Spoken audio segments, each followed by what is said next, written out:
Partitiivi. Mikä on partitiivi? Partitiivi tarkoittaa, että sanan loppu muuttuu. Yleensä sanan loppuun tulee kirjain a tai ää. Mutta sanan loppuun voi tulla myös ta, tää tai tta, ttää.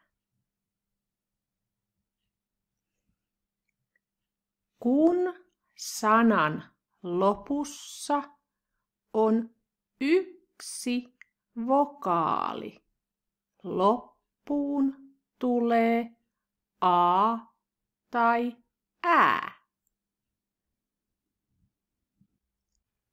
Pizza, pizzaa. Auto, autoa. Taksi, taksia. Laukku, laukkua. Silmä, silmää. Hylly, hyllyä. Kun sanan lopussa on kaksi vokaalia, loppuun tulee ta tai tä. Tee, teetä. Puu, puuta. Yö, yötä. Museo, museota. Televisio, televisiota.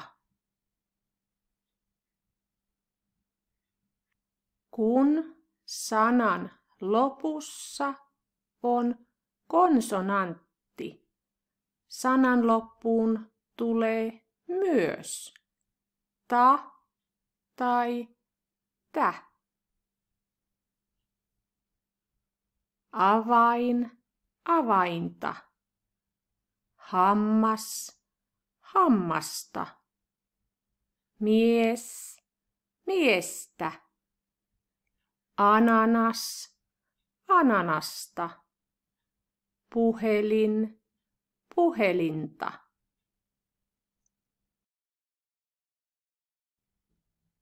Jos sanan lopussa on e, tulee t, t, a.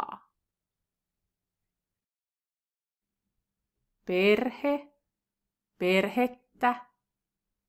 Hame, hametta. Vene, venettä. Huone, huonetta. Milloin sinä tarvitset partitiivia?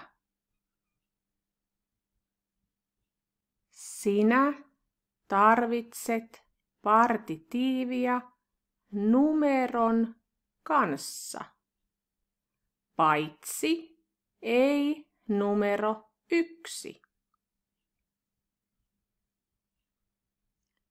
Kirja, 2 kirjaa. Vene, 5 venettä. Lammas, 100 lammasta. Puu, 1,000,000 puuta.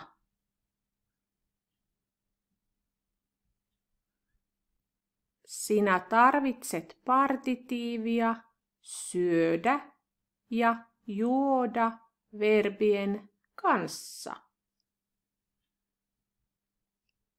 Minä syön lihaa. Tiina syö jäätelöä.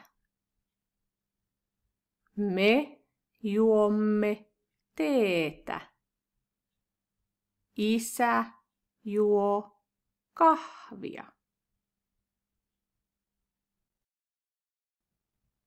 Sinä tarvitset partitiivia partitiiviverbien kanssa. Partitiiviverbejä ovat esimerkiksi katsoa, kuunnella, puhua, ajatella, rakastaa ja auttaa. Minä katson televisiota. Hän kuuntelee musiikkia. Mike puhuu englantia. Minä ajattelen testiä. Hän rakastaa äitiä. Minä autan ystävää. Sinä tarvitset partitiivia negatiivisen omistuslauseen kanssa. Eli minulla ei ole lauseen kanssa. Minulla ei ole puhelinta. Hänellä ei ole kirjaa. Isällä ei ole avainta. Meillä ei ole autoa.